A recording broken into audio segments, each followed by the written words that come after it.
Hello दोस्तों, कैसे हो आप सब। उम्मीद है आप सभी बहुत अच्छे होंगे और आपकी तैयारी बहुत अच्छे से चल रही होगी। दोस्तों, जैसे कि आप सभी को पता है, ये हमारा डेली प्रैक्टिस सेट होता है शाम को 7 बजे रीजनिंग का। इससे पहले होता है हमारा हिंदी का प्रैक्टिस सेट शाम को 6 बजे, और 8 बजे होते हैं यूपीजी के क्वेश्चन। जब हमने 500 क्वेश्चन टारगेट किए थे, तो आज आपकी वो लास्ट वीडियो होने वाली है। 500 के 500 कवर हो जाएंगे आपके सारे के सारे क्वेश्चन, और वे सभी क्वेश्चन वही हैं जो आज तक की परीक्षाओं में पूछे गए क्वेश्चन हैं यूपीजी के से। तो दोस्तों, वीडियो स्टार्ट करने से पहले अगर आपने हमारे चैनल को सब्सक्राइब नहीं किया है तो सब्सक्राइब कर लेना है और बेल आइकन को प्रेस कर लेना है। अगर आप हमारी टेलीग्राम ग्रुप से जुड़ते हो तो वहाँ पर हमारी वीडियो की सारी PDF आपको मिल जाएंगी। लिंक डिस्क्रिप्शन में दी हुई है, वहाँ से जा कर के आप जुड़ सकते हो। चलिए पहले क्वेश्चन की बात कर लेते हैं। पहला क्वेश्चन है श्रृंखला का 6, 12, 21 बताना है यहाँ पर क्या आएगा। देखिए 6 से 12 जाने पर +6 और 12 से 21 जाने पर +9।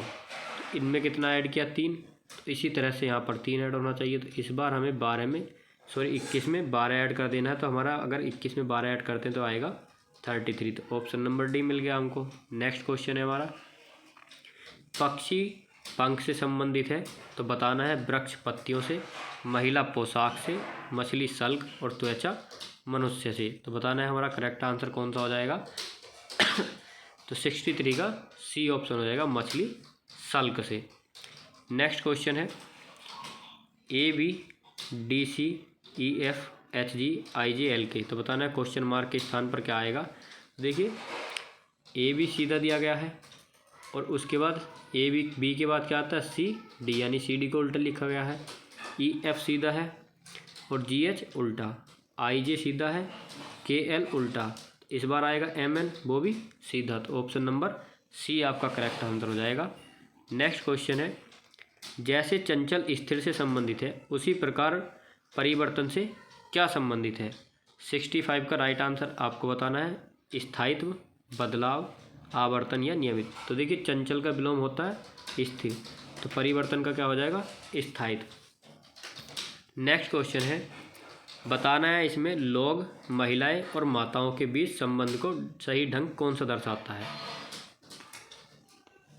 तो आपका पहला देखिए जो लोग होंगे वो महिला और माता से किसी भी प्रकार से संबंधित नहीं होंगे। ठीक, ऑप्शन बी देख लेना है, यहाँ पर भी एक दूसरे के अंदर है। ऑप्शन सी, ये तीनों के तीनों एक जगह रिलेट करते हैं।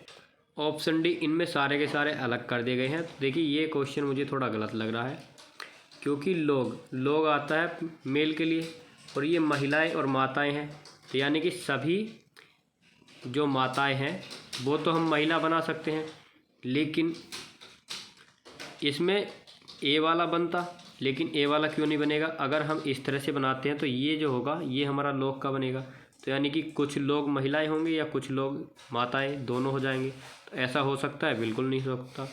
आपका ये अगर इस तरह से होता ये ऑप्शन, तो आपका बिल्कुल करेक्ट हो जाता। नेक्स्ट क्वेश्चन है हमारा, कौन सा विकल्प नीचे दिए गए शब्दों का सार्थक क्रम दर्शाएगा। तो सबसे पहले नींव रखी जाती है, उसके बाद प्लस्तर होता है, उसके बाद निर्माण, उसके बाद पेंट। तो बताना है कि ये क्रम हमारा किस तरह से चलने वाला है। तो जल्दी से आप अपना आंसर कीजिए। तो सबसे पहले हमारा देखिए निर्माण किया जाएगा या नींव रखी जाएगी। तो सबसे पहले नींव रखी जाएगी तभी तो निर्माण स्टार्ट होगा। तो सबसे पहले आएगा ऑप्शन 1। उसके बाद जब नींव रखेंगे तो यानी कि निर्माण की प्रक्रिया स्टार्ट। जब निर्माण होगा उसके बाद ही तो प्लास्टर होगा, और फिर प्लास्टर के बाद पेंट, यानी पेंट सबसे लास्ट में आने वाला है और एक सबसे पहले। तो 2 ऑप्शन दिए गए हैं आपको इस तरह के, लेकिन जब आपको पता है कि नींव के बाद निर्माण होगा तो ऑप्शन नंबर बी आपका करेक्ट हो जाएगा, 1, 3, 2, 4। नेक्स्ट क्वेश्चन है,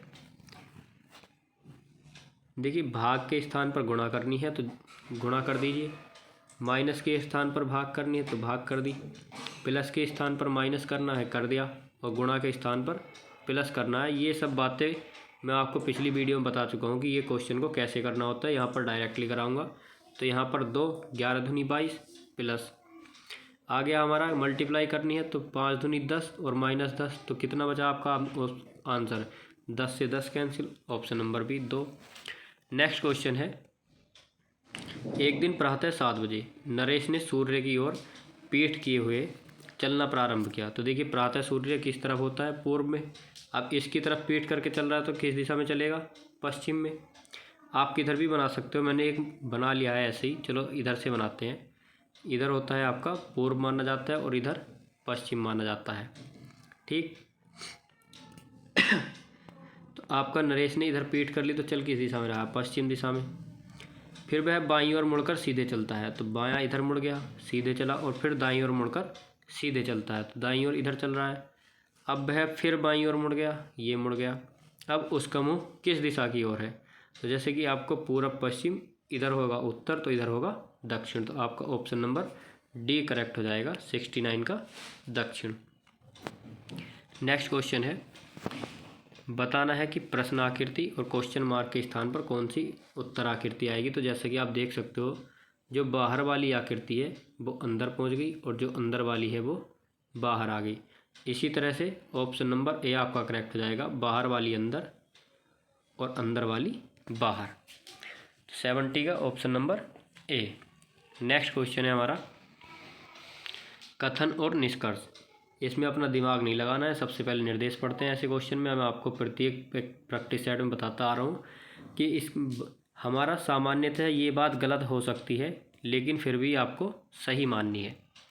कथन क्या है, सभी लड़कियां शादी करना पसंद नहीं करती और कुछ लड़कियां शादी नहीं करती। तो देखिए पहले कहा गया कि सभी लड़कियां शादी करना पसंद नहीं करती, तो इसका मतलब ये है कि जितनी भी लड़कियां हैं कोई भी शादी करना पसंद नहीं करती, हालांकि शादी हो जाए लेकिन उनको पसंद नहीं है। कुछ लड़कियां शादी नहीं करती हैं, तो इसका मतलब कुछ कर लेती हैं ना पसंद होने के बावजूद, और कुछ लड़कियां शादी नहीं करती। तो सभी लड़कियां शादी करना चाहती हैं, तो देखिए सभी लड़कियां शादी करना पसंद नहीं करती, आपको पहले ही बता दिया गया है, तो सीधे सीधे गलत हो गया। यहाँ पर कह रहा है कि सभी लड़कियां शादी करना चाहती हैं, लेकिन यहाँ पर कहा गया है कि सभी लड़कियां शादी करना नहीं चाहती, तो बिल्कुल गलत, उल्टा बोल दिया। सभी लड़कियां शादी नहीं करती, देखिए कुछ लड़कियां शादी नहीं करती, तो ये भी हो गया आपका गलत। तो ऑप्शन कौन सा होगा, डी ऑप्शन दिया गया था, डी ऑप्शन में कि यह न तो निष्कर्ष 1 और न ही 2 सहमत है। नेक्स्ट क्वेश्चन है हमारा, 60% सरकारी कर्मचारियों ने हड़ताल की, तो कितनों ने की, 60%। तो इसका क्या मतलब हुआ कि 40% ने नहीं की। श्री गणेश सरकारी कर्मचारी है, तो हमें ये नहीं पता कि श्री गणेश 60 में है या 40 में। 60% सरकारी कर्मचारी ने हड़ताल की है, हालांकि श्री गणेश भी सरकारी कर्मचारी है। निष्कर्ष देख लेने हैं कि गणेश ने हड़ताल की, तो क्या आप बता सकते हो की या नहीं की। गणेश ने हड़ताल में भाग नहीं लिया, तो देखिए हम कोई सा भी नहीं बता सकते, हमको यही नहीं पता कि श्री गणेश 60% कर्मचारियों में है या 40%। इसके भी आपका ऑप्शन नंबर डी ही हो जाएगा, न तो निष्कर्ष 1 और न ही 2। नेक्स्ट क्वेश्चन है हमारा, देखिए कथन और निष्कर्ष से 3 क्वेश्चन आपको देखने को मिल गए, तो इसीलिए कथन और निष्कर्ष आपके अक्सर गलत होते हैं, तो बहुत ध्यान से पढ़ लेने हैं आपको। नेक्स्ट क्वेश्चन है हमारा, परिसर को साफ रखना सरकार का कर्तव्य नहीं है बल्कि व्यक्ति का है। निष्कर्ष देख लीजिए, सरकार को अस्वच्छ परिसर के आरोप का भागीदार बनना चाहिए, तो क्या आप सरकार को इस आरोप में भागीदार बनाओगे, तो देखिए गलत बात है। परिसर को साफ रखना जब सरकार का कर्तव्य ही नहीं है, तो जिससे कोई मतलब ही नहीं, तो फिर वह उस काम के लिए कैसे दोषी ठहराया जा सकता है। ऑप्शन 2, व्यक्ति को परिसर साफ रखने में एक भूमिका निभानी होगी, बिल्कुल सही बात है। यहाँ पर दिया गया है बल्कि व्यक्ति का है, क्या है, कर्तव्य है, और कर्तव्य क्या है, परिसर को साफ रखना, तो सारी की सारी जिम्मेदारी किसकी हुई, व्यक्ति की। तो ऑप्शन नंबर बी वाला आपका करेक्ट होगा। पहला ऑप्शन था कि केवल एक सही, दूसरा था केवल दूसरा वाला सही, तीसरा वाला था पहला और दूसरा दोनों सही, और चौथा था कोई सही नहीं। तो ऑप्शन नंबर दूसरा वाला केवल 2 सही है। देखिए पासा मैं आपको करा चुका हूँ डाइस, आपने अगर वीडियो नहीं देखी है तो देख लेना, एक वीडियो में सारे के सारे करा दिए, ओपन डाइस और क्लोज डाइस।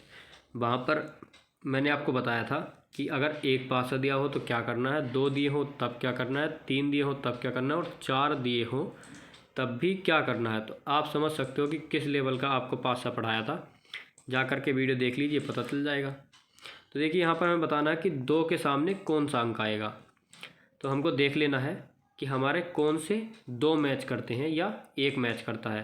तो जैसे कि आप देख सकते हो 4 और 1, 4 और 1 दोनों कट गए, बचे कौन कौन से, 2 और 6, तो सीधे सीधे 2 के सामने कौन सा आएगा, 6।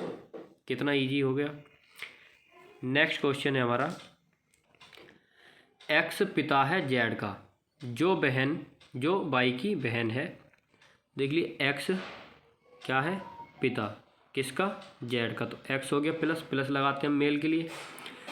जेड का जो बाई की बहन है, यानी कि बाई, जेड बाई की बहन है। जो आया है बाद वाले के लिए आता है जो। बाई न तो जेड की बहन है और न एक्स की पुत्री, तो सीधे सीधे क्या बात होगी, हो सकता है पुत्र हो सकता नहीं, होगा, क्योंकि जब यहाँ पर दिया गया है जेड बाई की बहन है, तो यानी ये भाई बहन होंगे या बहन बहन होंगे। अब हमको दे दिया कि जेड बाई की बहन नहीं है तो भाई होगा, और एक्स की पुत्री, और न ही एक्स की पुत्री है तो एक्स का पुत्र हो गया। पी बाई एवं जेड की माँ है, तो जेड की पत्नी हो गई। बताना है कि बाई का पी से क्या संबंध है, तो बाई का पी से क्या संबंध होगा, बेटी का। ऑप्शन नंबर ए लगाइए और आगे बढ़िए। सॉरी, बाई का पूछा है तो बेटी नहीं होगा, बेटा होगा, ऑप्शन नंबर डी। यहाँ पर प्लस लगा हुआ है ना, तो प्लस हम लगाते हैं मेल के लिए। जेड पुत्री होगी और बाई पुत्र होगा, यानी बेटा, option number D. Next question है, देखिए इस क्वेश्चन को करने का तरीका मैं आपको प्रत्येक वीडियो में बताता आ रहा हूँ, तो जल्दी से आपको आंसर कर देना है। सबसे पहले पढ़ना है कि क्या पूछा गया है, तो पूछा गया है आशा, तो देख लेना है कि हमारा आशा कहाँ दिया गया है, तो ये रही आशा। तो हमको इज प्लेइंग टेनिस, यानी ये 3 वर्ड काटने हैं, तो जो इससे संबंध इसका है वही संबंध इसका अगले वाले से है। तो देखिए हमको इज प्लेइंग और टेनिस इन 3 को काटना है, तो सबसे पहले देख लेते हैं कि इज कहाँ दे रखा है। जैसे कि आप देख सकते हो इज और प्लेइंग दोनों यहीं पर दिए गए हैं, ठीक। इज प्लेइंग के साथ क्या कट जाएगा हमारा, इज प्लेइंग कट गया, बचा क्या, टेनिस। टेनिस को और काट लेना है, तो इनके साथ और कौन सा कटेगा, कीमा और की माँ, तो ये 2 हमारे आपस में कट चुके हैं। कोप जा, इन दोनों में से एक काटना है और टेनिस को काट लेना। तो सबसे पहले देख लेना है हमको कि टेनिस कहाँ पर दिया गया है, तो ये रहा हमारा लास्ट वाले में टेनिस, और ये रहा हमारा टेनिस, ठीक। अब देख लेना कि इसके अगले वाले में कौन सा कटने वाला है। देखिए यहाँ पर हमारा क्या क्या दिया गए हैं, पहले सबसे पहले ये देख लेना है। तो इसमें से कोप जा दिया गया है, और इसमें कौन सा मैच हो रहा है, हमारा कोप, तो सिर्फ कोप से कोप मैच हुआ, तो हमारा क्या बचा, सिर्फ एक जा, ऑप्शन नंबर बी हो जाएगा। नेक्स्ट क्वेश्चन है, क्वेश्चन मार्क के स्थान पर क्या आएगा, तो देख लेना हमको। सबसे पहले क्या, आज 6 से 24 जाने में कितना ऐड किया, 18, ठीक। उसी तरह से 24 से 60 जाने में कितना ऐड होगा, तो ये होगा आपका 36। तो कितना ऐड हुआ यहाँ पर, आपका 18 ही प्लस हुआ है। नेक्स्ट देख लेते हैं, यहाँ पर 24 और 60 के बीच का देखना है पहले। तो 24 और 60 के बीच कितना ऐड हुआ था, हाँ सही है 36, और 60 और 120 के बीच में आपका हुआ है 60। अब इनका अंतर देख लेना है कि 36 और 60 का अंतर कितना है, तो ये हो जाएगा आपका 24। नेक्स्ट आपका 120 और 210 यानी 210, तो यहाँ पर आ जाएगा आपका 90। जैसे कि आप देख सकते हो 60 और 90 का डिफरेंस कितना आएगा, 30, तो यानी 18 + 6 24 + 6 30। इसी तरह से +6 करके चल रहा है। इस बार 30 होता तो इस बार क्या होना चाहिए आपका 36। तो 210 में यानी 210 में अगर 36 आप जोड़ते हो तो कितना आएगा आपका, सॉरी 210 में 36 नहीं जुड़ेगा, आपका जुड़ेगा 90 में 36। आपको 90 में पहले 36 ऐड करना है, तो कितना आएगा आपका 90 + 36, तो ये आएगा आपका 126। अब 126 को 210 में ऐड करना है, तो ये आएगा आपका 336, ऑप्शन नंबर बी। आपको समझ आ गया हो। 3 सबसे पहले इनका डिफरेंस देखा, फिर इसका डिफरेंस देखा, और फिर इसका, यानी कि 3 बार में जाकर के आपका क्वेश्चन सोल्व हुआ। आप लेवल समझ सकते हो। जब आप एग्ज़ाम में बैठते हो यहाँ पर तो आप समझ जाओगे, जब आप एग्ज़ाम में बैठते हो तब पता चलता है कि हाँ हम क्या कर रहे हैं और किस लेवल पर हैं। बताना है कि निम्नलिखित में से कौन सा शब्द शेष से संबंध नहीं रखता, भूकंप, तूफान, सूखा और विस्फोट। तो देखिए भूकंप, तूफान एवं सूखा ये सब नेचुरल बातें, प्राकृतिक आपदा जिसको बोलते हैं, जबकि विस्फोट ये आदमी खुद से करता है, मानव निर्मित यानी कि जो मानव उपकरण बनाता है उनसे विस्फोट किया जाता है, ऑटोमेटिकली नहीं होता, यानी प्रकृति में विस्फोट नहीं आता। दिया गया है 2 कथन, आगे 2 या 4 निष्कर्ष, 1 2 3 4 विकल्प दिए गए हैं। सामान्य तथ्यों में अंतर होने पर भी वाक्यों की पड़ताल सत्य समझकर करें। आप तय करें कि दिए गए निष्कर्षों में से कौन सा, यदि कोई हो, दिए गए कथनों से निकलता है। हमारा कथन है, गानों को गाने के लिए सदैव गायक होते हैं। ऑप्शन निष्कर्ष 1 है, गायक ही गाना बनाते हैं। तो बिल्कुल सही बात है, जो गाना गाते हैं वो क्या होते हैं, सिंगर। तो सिंगर ही सॉन्ग बनाते हैं, बिल्कुल सही बात है। गायक ही गाना बनाते हैं, हाँ गायक ही गाना बनाते हैं। और गायक गाना नहीं बनाएंगे तो एक्टर थोड़ी ना गाना बनाएगा। नेक्स्ट है हमारा, कोई भी न गाया गया गाना गाना नहीं होता। कोई भी न गाया गया गाना नहीं होता, तो ये ऑप्शन हो जाएगा आपका गलत। कोई भी न गाया गया गाना नहीं होता, बिल्कुल गलत बात है। तो आपका केवल निष्कर्ष 1 निकलेगा। तो देख लेना, आप फट से ए ऑप्शन टिक नहीं कर देना है, क्योंकि यहाँ पर ऑप्शन इधर उधर करके दिए गए हैं। यहाँ पर दिया गया है केवल निष्कर्ष 2 और निष्कर्ष केवल 1 ऑप्शन डी में। देखिए UP SSS क्या कर रहा है आप लोगों के साथ, खिलवाड़ नहीं है, वो आपके माइंड को चेक करता है कि हाँ आप कितना सोचते हो, किस तरह से एग्ज़ाम में बैठे हो, कितना कॉन्सेंट्रेट है आपका। ठीक है, पहला ऑप्शन सबसे लास्ट में रख दो और बाकी ये 3 ऊपर सरका दिए। तो जल्दबाजी में आप गलती कर बैठते हो, एग्जामिनर ये समझता है कि आप गलती करते हो, इसलिए वो आपके साथ भी इस तरह से करता है। बताना, कुछ बिल्लियाँ कुत्ते हैं। तो देखिए ये हमारी हो गई बिल्लियाँ यानी कैट, और ये हमारे हो गए डॉग। कुछ बिल्लियाँ कुत्ते हैं। कोई कुत्ता खिलौना नहीं है, तो कोई भी कुत्ता खिलौना नहीं है यानी टॉय। तो कुछ कुत्ते बिल्लियाँ हैं, तो कुछ कुत्ते बिल्लियाँ हैं बताना है आपको। तो बिल्कुल सही बात है, ये दिख रहा है आपका कि कुछ कुत्ते बिल्लियाँ, बिल्कुल सही। कुछ खिलौने बिल्लियाँ हैं, तो देखिए इसका इससे कोई रिलेशन नहीं है, हो सकता है, 100% नहीं कह सकते, 50% है। कुछ बिल्लियाँ खिलौने नहीं हैं, तो कुछ बिल्लियाँ खिलौने नहीं हैं, हो भी सकती हैं। अब ऐसे देखा जाए तो यहाँ पर कहा गया है कोई कुत्ता खिलौना नहीं है, तो देखिए जहाँ पर कुत्ते आ चुके हैं आपके, ये वाला पोर्शन आपका टॉय कभी नहीं हो सकता। तो आपका तीसरा वाला ऑप्शन इस तरह से ठीक हो जाएगा, कुछ बिल्लियाँ खिलौने नहीं हैं। तो यहाँ पर साफ साफ दिया गया कि कुछ बिल्लियाँ खिलौने नहीं हैं। अब आप बोलोगे कि सर सेकंड ऑप्शन क्यों गलत हो गया, तो देखिए हमको ये बताया नहीं गया है कि हमारी बिल्ली टॉय है, हो सकती है, ये संभावना में जाएगा। लेकिन नहीं वाला तो हमको साफ साफ दिख रहा है कि ये तो हो ही नहीं सकते, और बिल्कुल भी ना हो ये तो तब भी आपका करेक्ट होगा। अगर इसका संबंध इससे ना हो तब भी करेक्ट है, लेकिन संबंध है, हमें ऐसा दिया नहीं गया है, इसलिए दूसरा गलत है। सभी खिलौने बिल्लियाँ हैं, तो देखिए सभी खिलौने बिल्लियाँ हैं, बिल्कुल गलत। तो ऑप्शन नंबर कौन सा होगा, केवल 1 और 3 निकलते हैं, बाकी के 2 और 4 गलत हो जाते हैं। आपको बताना है कि कौन सा ऑप्शन है, तो केवल 1 और 3 पहला ही ऑप्शन है, टिक कीजिए और आगे बढ़िए। दिया गया है आपको, यदि इसको ऐसे लिख कोडिट किया गया है तो इसको कैसे कोडिट किया जाएगा, जल्दी से आपको आंसर टिक करना है। तो सबसे पहले आपको क्या देख लेना है, देखना है कहीं पर 2 संख्याएं यानी कि 2 ये जो है ABCD सेम दी गई हैं, तो मुझे नहीं लगता कि आपको सेम दी गई है। तो इस तरह से आपको मान लेना है कि M के सामने 2 दिया गया है, तो M का 2 ही है, K का 8, A का 7। तो देख लेना कि सबसे पहले 3 पर क्या है, तो ये रहा आपका 3 यानी कि 5th नंबर पर, और ये रहा आपका T, तो सबसे पहले T आएगा। तो सभी के सभी में T दिया गया है और लास्ट में D दिया गया है, तो यानी आगे पीछे और बीच में देख लेना हमको वर्ड वो वाला कि जो सारे ऑप्शंस में अलग हो। तो देखिए हमारा 4th नंबर का सारे अलग अलग ऑप्शंस है, तो हमको देख लेना 4th नंबर पर क्या है, यानी 5 का कोड क्या है, 1 2 3 4 5 6 नंबर पे U दिया गया है। तो U कौन से ऑप्शन में है, C नंबर में, C ऑप्शन में। तो इस तरह से आपको देख लेना है कि कौन सा सब ऑप्शन में भिन्न है, आपको वही पकड़ लेना है और सारे के सारे मिलाने से आप बच जाओगे। तो इस तरह से आपका एग्ज़ाम में टाइम बच जाएगा।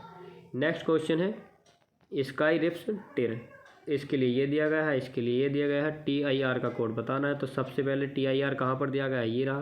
तो आपको स्काई, ये SKI और रिप्स काट देना है।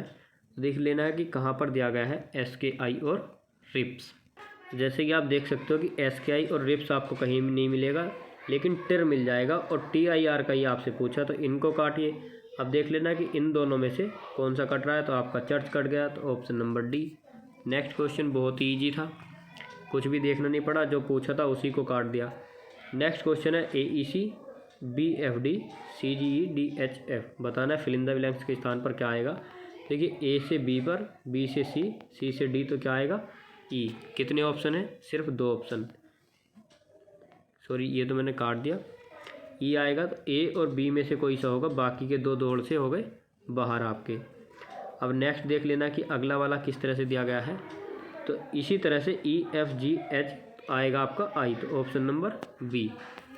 नेक्स्ट 23, 29, 31 बताना है कि दी गई श्रृंखला संख्याओं के क्रम उपस्थित है, गलत संयोजन पहचानना है कि इनमें से एक गलत कर दिया गया है। देखिए यहाँ पर अगर आप जाओगे तो +6 +2 और +6, आगे आप बढ़ोगे तो फिर से 2, तो इस बार 6 आना चाहिए, तो 9 6 15 होते हैं, यानी 5 आना चाहिए, दिया गया है 4 लास्ट में, तो यही गलत हो गया। विषम ज्ञात करना है, घोड़ा और अस्तबल, भेड़ और पैन, पक्षी और घोंसला, कुत्ता और मांद। तो देखिए मैं आपको बता दूं, डी आपका गलत होगा। मांद किसकी होती है, शेर की, न कि कुत्ते की। कथन और निष्कर्ष देख लेने, आपको काउंट करना कि कथन और निष्कर्ष से कितने सारे क्वेश्चन पूछे जा रहे हैं। देख, कुछ बिल्ली कुत्ते हैं, कुछ बिल्ली कुत्ते हैं। अब इसको आप एक तरह से और बना सकते हो, इस तरह से, ये हो गया आपकी बिल्ली और ये आ गए आपके कुत्ते। आपने इस तरह का बनाने का सोचा भी नहीं होगा, लेकिन आपका ये भी सही है और ये भी सही है, ठीक है। लेकिन आप सभी इस तरह से बनाते होंगे इसको। अब आप बोलोगे सर कहीं ये तो दिया ही नहीं गया कि सभी कुत्ते बिल्ली हैं, लेकिन ये तो दिया गया है कि कुछ बिल्ली कुत्ते हैं। तो जब हम बाहर से अंदर जाते हैं तो हमारा कुछ ही चलता है कि कुछ बिल्ली कुत्ते हैं, तो ये भी सही होगा। अब नेक्स्ट पढ़ लेते हैं, कोई कुत्ता काला नहीं है, तो ये आपका कुत्ता कोई भी काला नहीं है। कुछ बिल्ली काली हैं, तो बताना है कि कुछ बिल्ली काली है, तो बता नहीं सकते। देखिए पिछले वाले क्वेश्चन की तरह है, कुछ बिल्ली काली नहीं है, तो बिल्कुल सही बात है, कुछ बिल्ली काली नहीं है। तो केवल 2 निष्कर्ष निकलता है और ऑप्शन नंबर सी।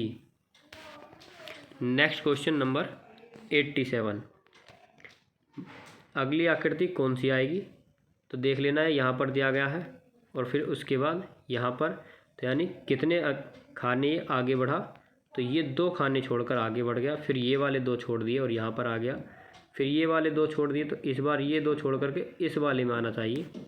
अब देख लेते हैं कि ऐसा कहाँ पर दिया गया है, तो हमारा ऑप्शन नंबर बी करेक्ट हो जाएगा। नेक्स्ट क्वेश्चन है हमारा, नीचे दिए गए क्रम में अगली आकृति कौन सी आएगी। देख लेना, HIJK, L आएगा, लेकिन L लिखना है हमको उल्टा करके। आप देख सकते हो कि ये है दर्पण प्रतिबिंब। I को अगर आप दर्पण में देखोगे ऐसे ही दिखेगा, H भी सेम दिखेगा, लेकिन H और K दोनों पलट जाएंगे, तो हमारा L आएगा इस तरह से। आपका कोई भी ऑप्शन नहीं दिया गया है, तो आप कोई से भी ऑप्शन को इस तरह से बना सकते हो। ऑप्शंस गलत हैं, लेकिन L आपका इस तरह से बनेगा। नेक्स्ट क्वेश्चन है हमारा, यदि 30 दिनों वाले एक महीने का 10वां दिन सोमवार है, यानी 10 तारीख का क्या हो गया, मंडे। अब मैंने आपको कैलेंडर में बताया था कि किस तरह से आपको इस तरह के क्वेश्चन करने हैं, 3 ट्रिक बताई थी। अगर दिन अलग है, महीना और साल सेम है, महीना अलग है और तारीख और साल सेम है, और साल अलग है और तारीख और महीना सेम है, तो किस तरह से करते हैं। यहाँ पर डेट अलग है, एक ही महीने की और एक ही साल की बात कर रहे हो, तो इस तरह के क्वेश्चन को कैसे करते हैं। पूछा है 30वें दिन कौन सा दिन होगा। मैंने आपको बताया था कि 30 में से 10 को घटा देना, यानी बड़े में से छोटा वाला, कितने बचे 20, 20 को 7 से भाग देना है और विषम दिनों की संख्या निकाल लेनी है। तो देखिए कितनी भाग जाएगी, 7 दूनी 14, तो शेषफल बताना है कितना बचा, 6, यानी विषम दिनों की संख्या 6। आपको पता है प्रत्येक 7 दिन बाद सेम दिन होता है, तो ये है 6, तो यानी 1 कम कर लेना है, तो सोमवार दिया गया है, तो 1 कदम पीछे जाने पर क्या आएगा, रविवार। अब देखिए आप अगर सोमवार से 6 कदम आगे जाते तो क्या फ़ायदा आपको जब पता है कि 7वें दिन वही दिन होगा। तो एक कदम पीछे ज़्यादा अगर आप चलोगे, एक कदम पीछे तो जल्दी पहुँचोगे, या 6 कदम चल कर आओगे तब जल्दी पहुँचोगे। एक कदम चलकर जल्दी पहुँच जाओगे। तो एग्ज़ाम में क्या करना होता है, हमको टाइम बचाना होता है। तो एक कदम पीछे जाइए, स्मार्ट बनिए। नेक्स्ट क्वेश्चन, और ये हमारा आज का लास्ट क्वेश्चन है। क्वेश्चन को हैंड टू हैंड कर लेते हैं। पढ़ते पढ़ते ही दीपक उत्तर की तरफ 20 मीटर चलता है। तो ये चल गया उत्तर की तरफ 20 मीटर। फिर वह बाएं मुड़ता है। तो ये मुड़ गया बाएं। और 40 मीटर चलता है। सॉरी, ये तो हमारा हो गया उल्टा। यहाँ पर जाकर मुड़ेगा ना, 20 मीटर इधर चल गया तो बाएं, मैंने उधर को चला दिया क्योंकि उसी साइड को मेरा फेस था, ध्यान नहीं दिया। उत्तर की तरफ 20 मीटर चला, फिर वह बाएं मुड़ता है और 40 मीटर चलता है। ये चला दिया हमने दोगुना, यानी 40 मीटर। इसको हम लिख लेते हैं इधर, यहाँ से काट के इधर। वह फिर बाएं मुड़ता है और 20 मीटर चलता है। फिर से बाएं मुड़ गया तो यानी यहाँ चल गया और 20 मीटर, यानी अपने प्रारंभिक स्थान के बिल्कुल ठीक सामने। उसके बाद दाएं मुड़कर 20 चलता है, हमने चला दिया। प्रारंभिक दूरी से कितनी दूर है, तो कितनी होगी 40 + 20 यानी 60। कितना इजी क्वेश्चन था। ऑप्शन नंबर बी हो जाएगा आपका करेक्ट आंसर। दोस्तों ये थे आज के हमारे 30 क्वेश्चन। आपको अपना स्कोर कमेंट बॉक्स में बताना है कि आपका स्कोर कितना रहा। और वीडियो अच्छी लगी हो तो लाइक करना, शेयर करना और अपने दोस्तों के साथ शेयर करना। बताना उनको कि हाँ, हमारे चैनल पर UP SSC फॉरेस्ट गार्ड को टारगेट करते हुए तैयारी कराई जा रही है। और देखिए, मैं आपको इनपुट दे रहा हूँ लेकिन मुझे आउटपुट मिल नहीं पा रहा। मैं आपके लिए कितनी मेहनत करता हूँ और देख रहा हूँ मैं आपकी सब्सक्राइबर्स कितने धीरे धीरे बढ़ रहे हैं, यानी कि ये आपका परिवार है। तो इसको बढ़ाने की जिम्मेदारी आपकी है, न कि मेरी जिम्मेदारी है। जो आपकी ज़रूरतें हैं उनको पूरा करना, आपको अच्छे से अच्छा कंटेंट देना। तो देखिए, ज़्यादा से ज़्यादा शेयर कीजिए और सब्सक्राइबर्स बढ़वाइए। जो हमारा टारगेट था, जो मैंने आपको टारगेट दिया था, वो हमको अचीव करना, तभी आप अपना टारगेट अचीव कर पाओगे। जो आपका टारगेट है फॉरेस्ट गार्ड को क्रैक करना। तो चलिए, ज़्यादा बात नहीं करते हुए, अगर आपने अभी तक चैनल को सब्सक्राइब नहीं किया तो सब्सक्राइब कर लेना है और बेल आइकन को प्रेस कर लेना है।